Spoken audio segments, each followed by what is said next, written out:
Hello दोस्तों, नमस्ते। मैं विनोद सरवा आपका और आपकी इस अपने YouTube चैनल पर भी एक बार पुनः स्वागत करता हूं। कक्षा 12 के विद्यार्थी और कक्षा 12 में पढ़ाने वाले मेरे विद्वान विद्वान साथी और विदुषी बहनों सभी को बहुत बहुत नमस्ते। आइए हम बात करते हैं आरोह हिंदी अनिवार्य की। हम बात करेंगे हिंदी अनिवार्य की की पाठ्य पुस्तक है आरोह है भाग 2। भाग 1 चल रहा हमारा 11वीं कक्षा में। भाग 2 में के पद्य खंड में आरोह के पद्य खंड में संकलित दूसरा पाठ है आलोक धनवा के द्वारा रचित पतंग नाम से एक कविता। यह एक लंबी कविता है जिसका तीसरा खंड हमारे पाठ्य पुस्तक में रखा गया है और हम सत्र 2021-22 पर बात कर रहे हैं। तो पहले चलते हैं आलोक धनवा के जीवन और उनकी रचना परिचय पर। तो देखते हैं उनका जन्म 2 जुलाई 1948 ईस्वी को बिहार राज्य के मुंगेर जिले के बेल बिहमा नामक के गांव में हुआ था। बिहार राज्य मुंगेर जिला और बेल बिहमा नामक गांव में हुआ था। 1972 ईस्वी से इन्होंने लेखन कार्य शुरू किया। 1972 से लेखन कार्य शुरू करने के बाद से 1998 ईस्वी में पहली बार इनके द्वारा एक काव्य रचना प्रकाशित करवाई गई जिसका नाम है दुनिया रोज बनती है। कौन सी रचना थी? एक काव्य संग्रह, एक रचना संग्रह जिसमें कविताएं संकलित हैं। इसकी रचना इन्होंने टुकड़ों में की, जिससे पतंग रचना, जो पतंग नाम की जो रचना है, ये 1976 में लिखी गई थी और 1976 में लिखी हुई इस यह रचना पुस्तक का आकार में, पुस्तक के रूप में 1998 ईस्वी में दुनिया रोज बनती है नामक ग्रंथ के पुस्तक के माध्यम से जनता के सामने आई थी।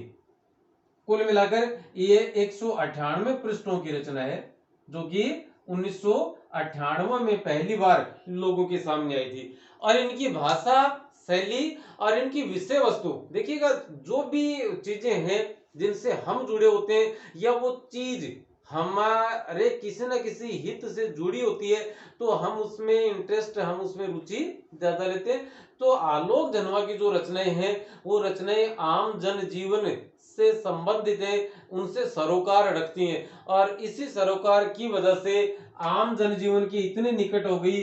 बताया जाता है कि बिहार के लोगों को वो रचनाएं कंठस्थ हैं।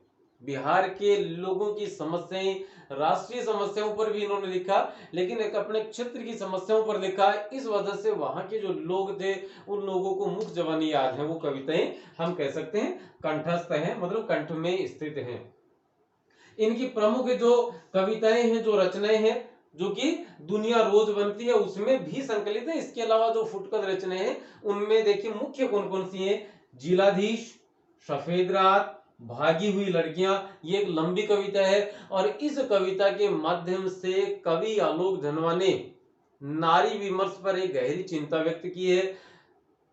पुरुषवादी समाज, पुरुषवादी सोच किस प्रकार से महिलाओं के उत्थान में बाधक बनती है और उन पर तरह तरह की जंजीरें, तरह तरह के बंधन उन पे अप्लाई करते हैं, लगाए जाते हैं, उन सभी का वर्णन इस भागी हुई लड़कियां नामक कविता में किया गया है। एक लंबी कविता है लेकिन पठनीय है, जोरदार कविता है।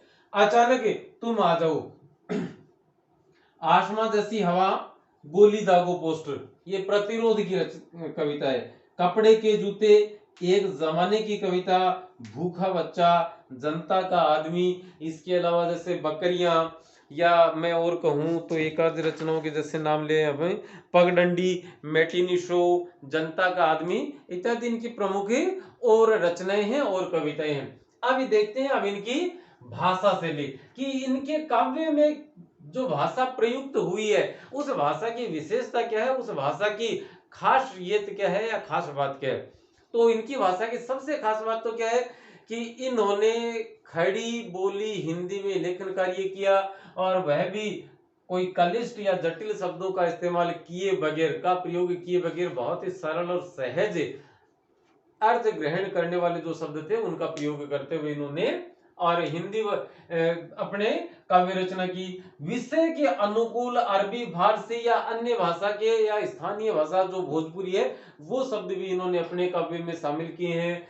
नवीन प्रतीक, और बिंबों का प्रयोग।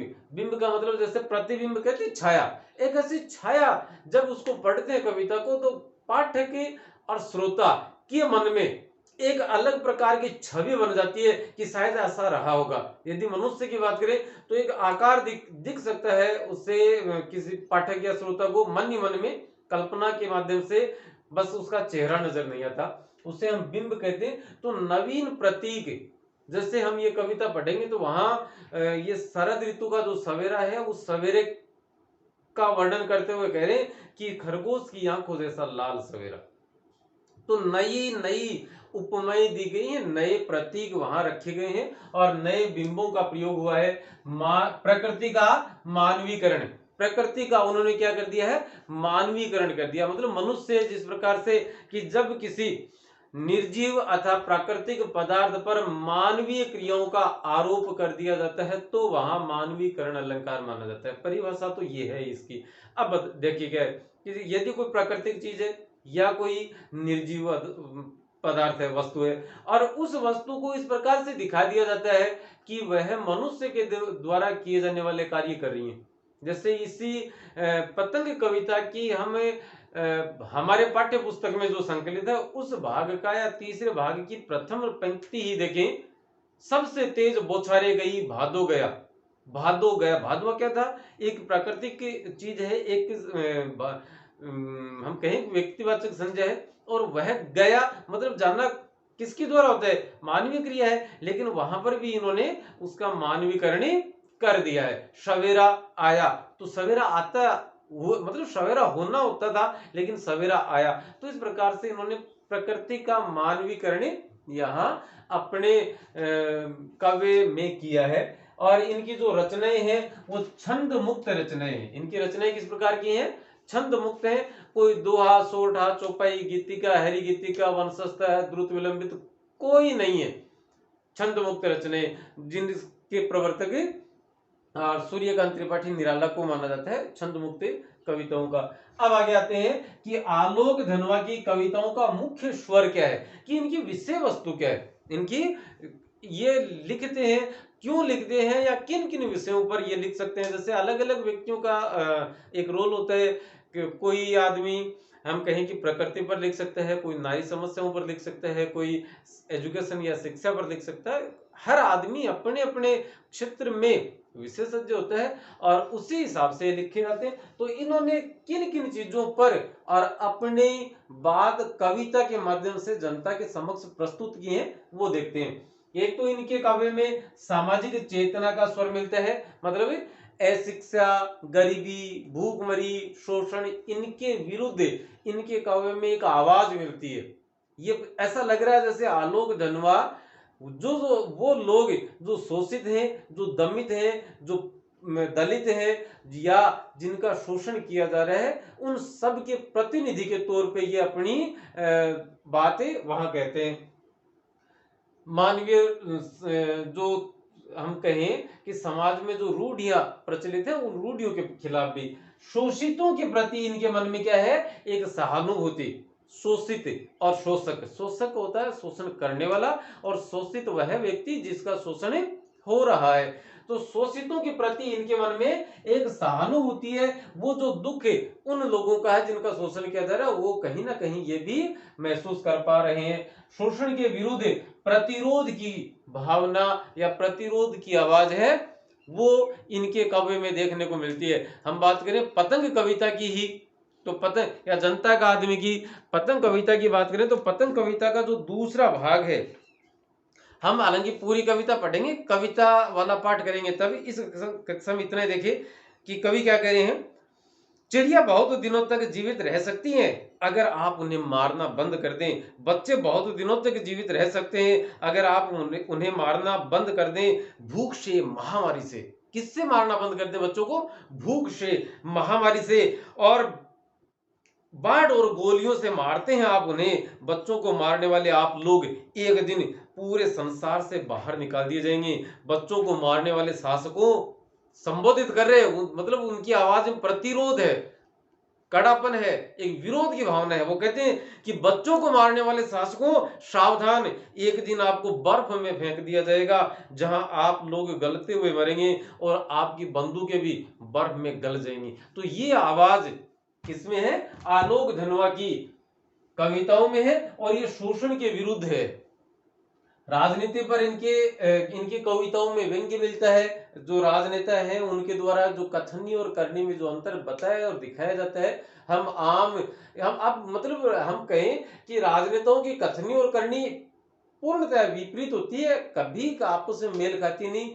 और वो इनकी कविताओं में उस पर एक व्यंग्य मिलता है। मानवता को इन्होंने सर्वोच्च स्थान दिया है। मानवता को सर्वोच्च स्थान मतलब कि कोई जाति, धर्म, लिंग, इन सब के आधार पर मानवीय गुणों से परिपूर्ण, मानवीय गुणों से सराबोर जो भी चीज इनको लगी, तो वहां इन्होंने अपनी बातें उनके पक्ष में रखी है। मानवता, मानवीयता, इंसानियत, इन सब चीजों को इन्होंने सबसे ज्यादा या खास तवज्जो दी है।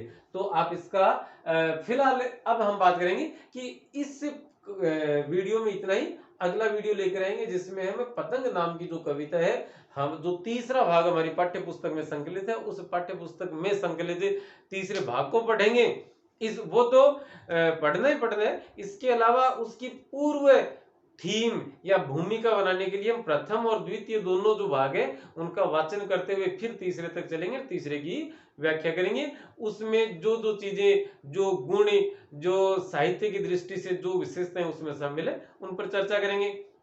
तो अगली कक्षा लेकर आए, उससे पहले आप एक बार, जो बच्चे हैं उनके एक बार मैसेज आए थे कि सर आप सामने से हटा करो ताकि हम स्क्रीनशॉट ले लें। आप बेटा इनका स्क्रीनशॉट ले सकते हो। और ये जो 1976 है, ये इस पतंग नाम की रचना का वर्ष है कि 1976 में इस पतंग नामक कविता का लेखन कार्य किया गया था। अब आप इनको स्क्रीनशॉट ले सकते हैं। और उसके बाद मैं अपने विद्वान साथियों, विदुषी बहनों और सभी स्टूडेंट्स से अनुमति चाहूंगा अगला वीडियो लेकर आए। तब तक के लिए धन्यवाद, नमस्ते, शुक्रिया।